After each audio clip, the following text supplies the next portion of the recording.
durante essa campanha que é o Agosto Lilás e as ações que estão acontecendo aqui no nosso estado. Bem, agora nós vamos ao vivo com o portal Metrópolis, que é parceiro do portal GazetaWeb.com e está transmitindo neste momento um pronunciamento do ministro Alexandre de Moraes, do Supremo Tribunal Federal, sobre as sanções que foram impostas pelos Estados Unidos. Nós vamos conferir agora. E o sabor amargo da traição à pátria e ao povo brasileiro, com constante atuação e seguidas afirmações, como se glória houvesse nisso, como se glória houvesse na traição, seguidas afirmações, principalmente nas redes sociais, assumindo autoria de verdadeira intermediação com o governo estrangeiro para a imposição de medidas econômicas contra o próprio país, que resultaram em taxação de 50% dos produtos brasileiros importados pelos Estados Unidos da América, tendo como consequência, assim que se iniciar, e, na verdade, a consequência já se iniciou, um grandioso prejuízo aos nossos empresários e a possibilidade de perda de milhares e milhares de empregos de brasileiros e brasileiras. A insistência dessa organização criminosa na implementação de medidas nocivas ao Brasil, com a implementação e o incentivo à implementação dessas tarifas e agressões espúrias,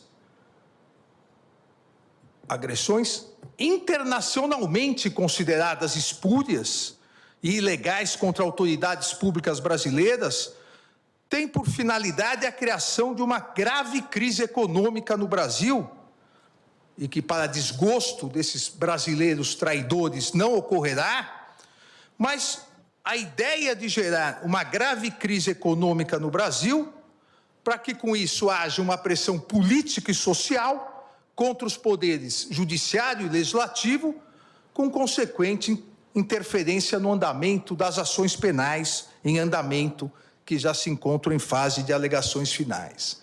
O modus operandi é o mesmo.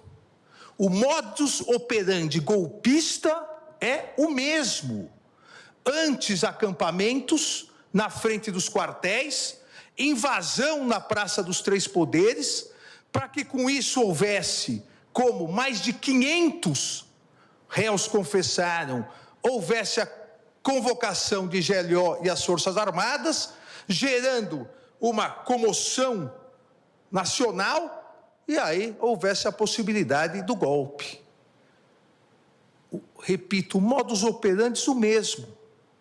Incentivo a taxações ao Brasil, incentivo à crise econômica, que gera crise social, que por sua vez gera crise política, para que novamente haja uma instabilidade social e a possibilidade de um novo ataque golpista.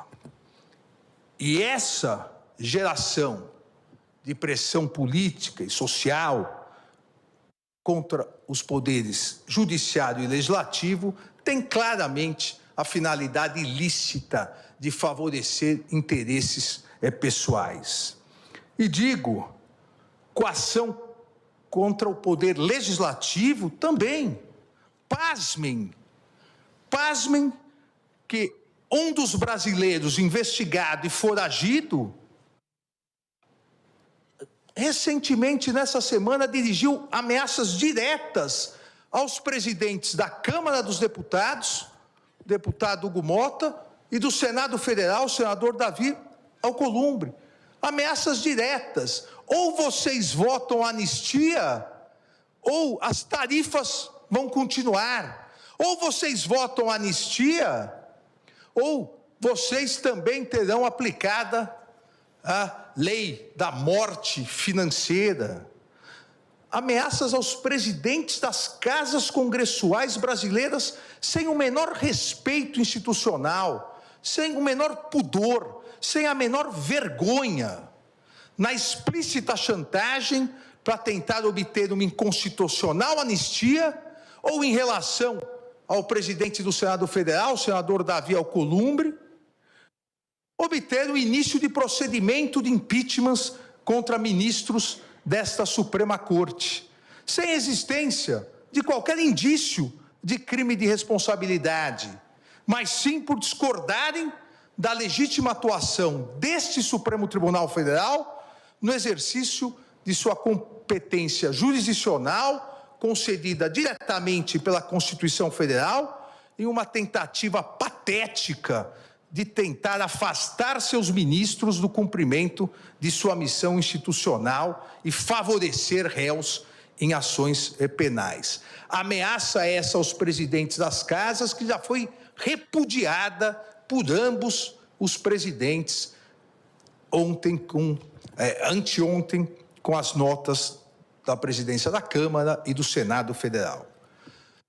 Mas também e principalmente coação contra o Poder Judiciário, em especial contra o Supremo Tribunal Federal, com a única e exclusiva finalidade de obter um súbito, inexistente, inconstitucional arquivamento imediato de ações penais que foram devidamente propostas pela Procuradoria-Geral da República, pelo Procurador-Geral da República, que aqui se encontra, titular constitucional e privativo dessa iniciativa, em virtude da tentativa de golpe de Estado do dia 8 de janeiro de 2023, eu afirmo tentativa de golpe de Estado, porque esse Supremo Tribunal Federal já condenou mais de 700 pessoas por tentativa de golpe de Estado.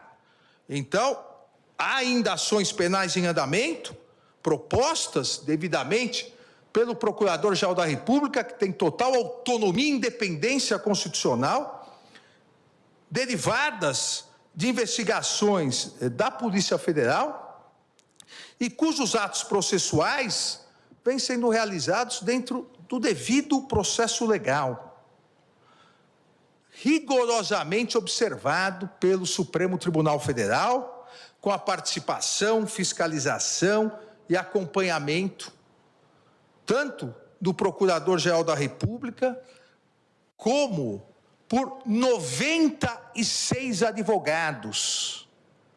96 advogados estão habilitados nos autos dos 4 núcleos denunciados pelo Procurador-Geral da República, com amplo, total e restrito acesso a todas as provas.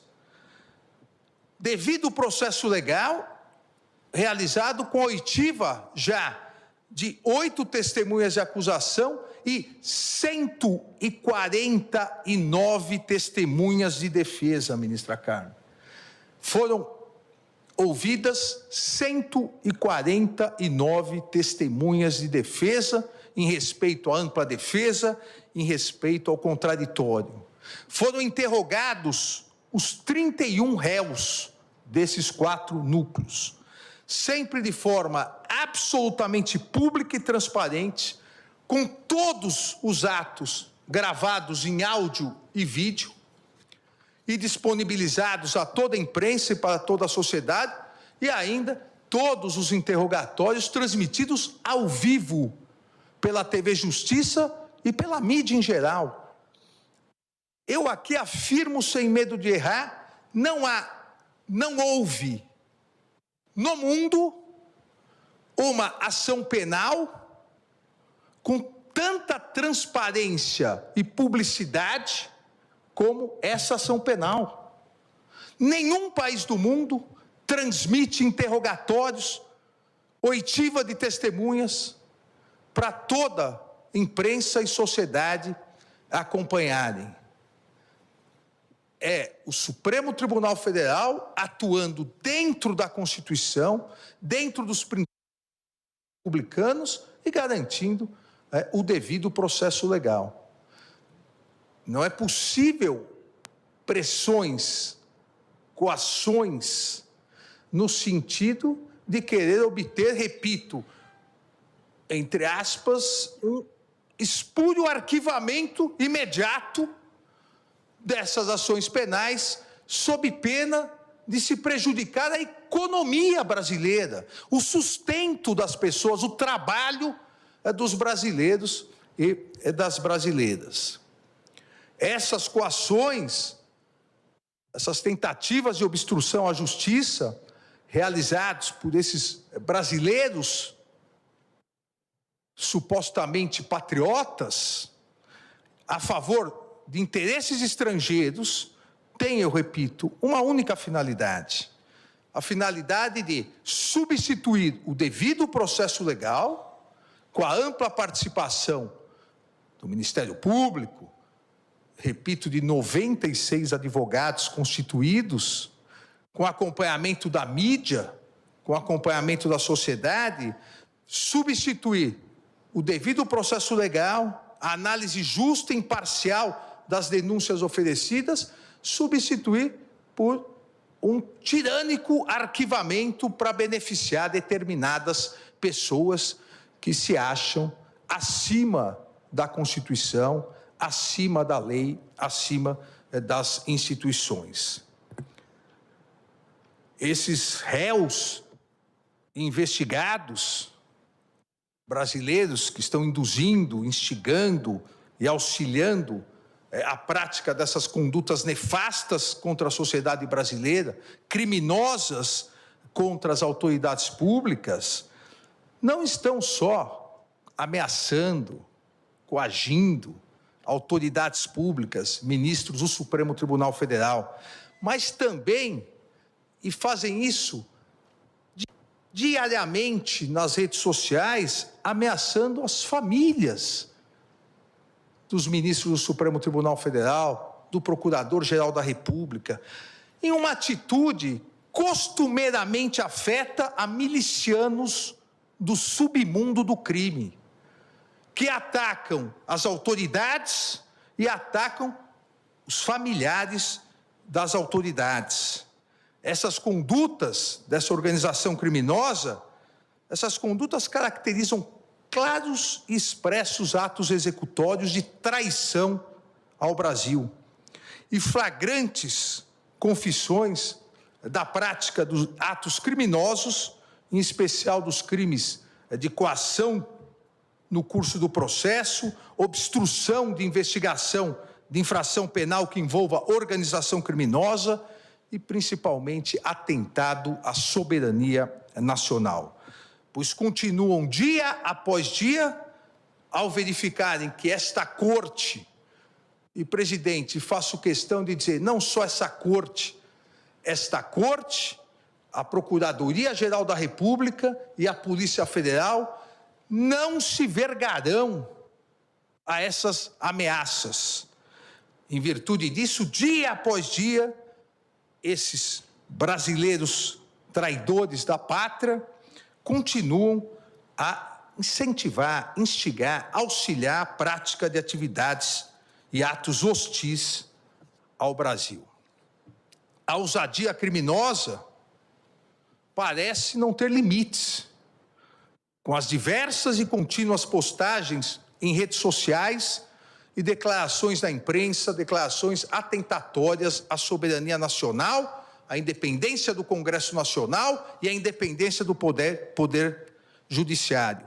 Repita-se, não só como citei anteriormente, com as recentes ameaças aos presidentes Hugo Motta e Davi Alcolumbre, da Câmara e do Senado Federal, com a ameaça de aplicação de um possível mal futuro à lei Magnitsky, como a minha aplicada, caso eles não façam o que se exige, o que essa organização miliciana exige.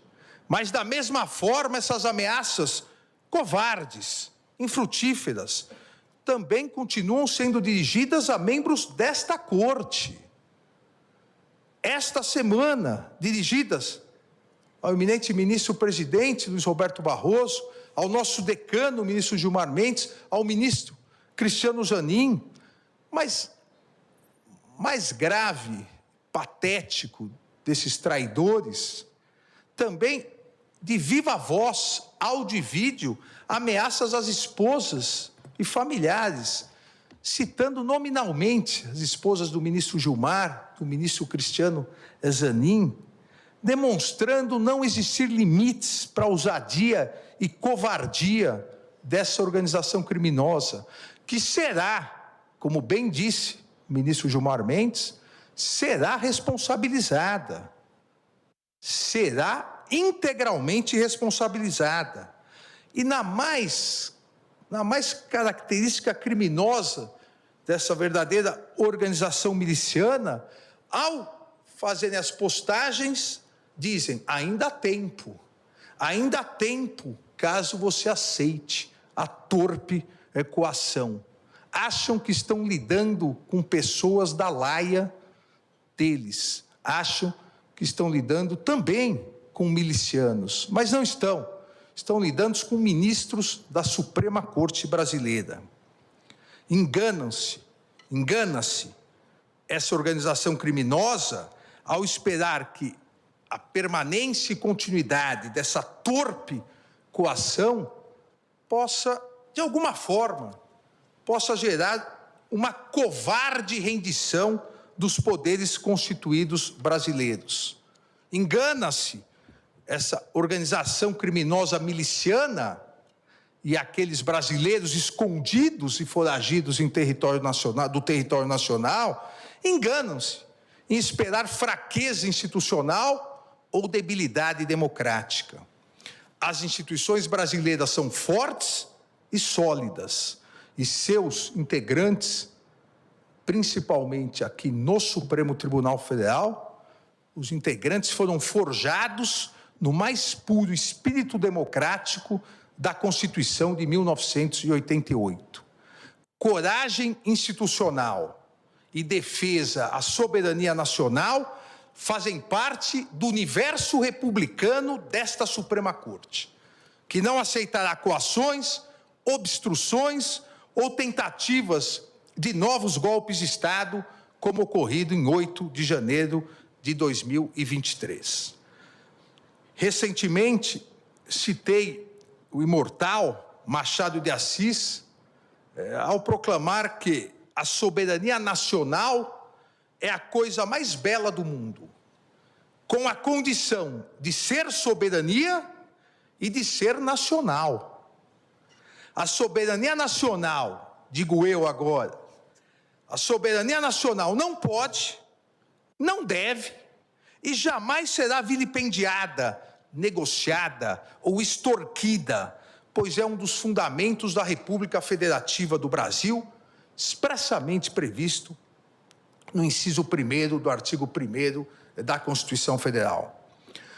O Supremo Tribunal Federal sempre será absolutamente inflexível na defesa da soberania nacional e em seu compromisso com a democracia, os direitos fundamentais e o Estado de Direito.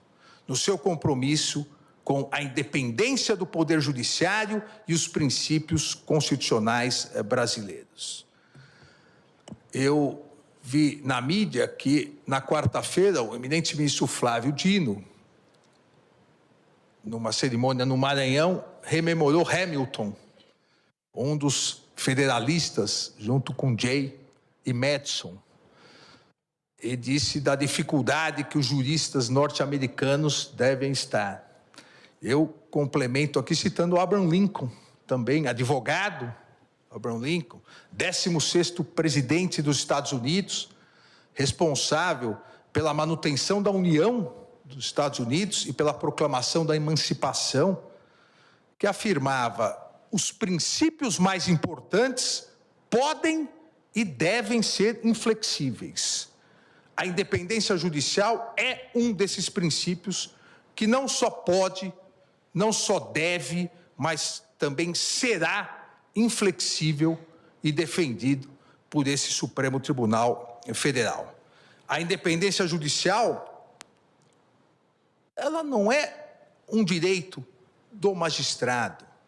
A independência judicial, ela constitui um direito fundamental dos cidadãos, que têm o direito a uma tutela judicial efetiva, ao processo e julgamento por um tribunal independente e imparcial, pois não se consegue, em lugar nenhum do mundo, não se consegue conceituar um verdadeiro Estado democrático de direito, sem a existência de um poder judiciário autônomo para que exerça sua função de guardião da Constituição e das leis. Isso é um princípio inflexível. É um princípio inflexível da Constituição brasileira, a independência do Poder Judiciário em defesa da Constituição brasileira. E a história desse Supremo Tribunal Federal demonstra que jamais faltou e jamais faltará coragem aos seus membros para repudiar as agressões contra os inimigos da soberania nacional, inimigos da democracia e inimigos do Estado de Direito. Um país soberano como o Brasil sempre saberá defender a sua democracia e soberania. E o Poder Judiciário não permitirá qualquer tentativa de submeter o funcionamento do Supremo Tribunal Federal ao crivo de outro Estado, por meio de atos hostis, derivados de negociações espúrias e criminosas de agentes e políticos brasileiros foragidos com o Estado estrangeiro, com patente obstrução à justiça e clara, flagrante finalidade de coagir essa Suprema Corte no julgamento da ação penal 2668, para criar, e esta grande finalidade, para criar verdadeira impunidade penal e impedir a análise pelo Poder Judiciário, repito, por meio do devido processo legal, de uma imputação criminal feita pela Procuradoria-Geral da República. A possibilidade que garante a Constituição de análise da responsabilidade ou não, responsabilidade penal ou não de cada um dos réus, como já feito em 638 ações penais julgadas. E essa ação penal pretende ter um súbito arquivamento.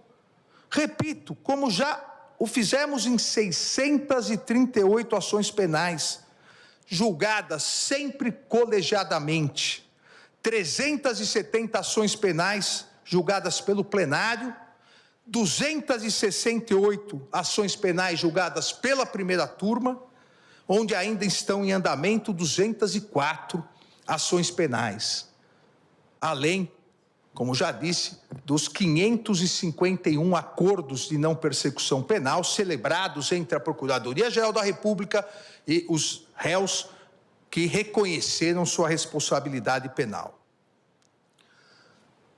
As ações prosseguirão. O rito processual do Supremo Tribunal Federal não se adiantará, não se atrasará. O rito processual do Supremo Tribunal Federal irá ignorar as sanções praticadas. Esse relator vai ignorar as sanções que foram aplicadas e continuar trabalhando como vem fazendo, tanto no plenário quanto na primeira turma, sempre de forma colegiada, diferentemente das mentiras, das inverdades, da desinformação, e bem citou o ministro, nosso decano, o ministro Gilmar Mendes, a desinformação das redes sociais. O devido processo legal no Supremo Tribunal Federal é sempre realizado pelo colegiado. E trago um dado aqui que talvez nenhum outro conjunto de ações penais no mundo tenha esse número, ministra Carmen. Durante as investigações e as ações penais relacionadas à tentativa do golpe de Estado de 8 de janeiro de 2023, investigações e ações penais, foram interpostos contra decisões minhas monocráticas 707 recursos. 707 recursos.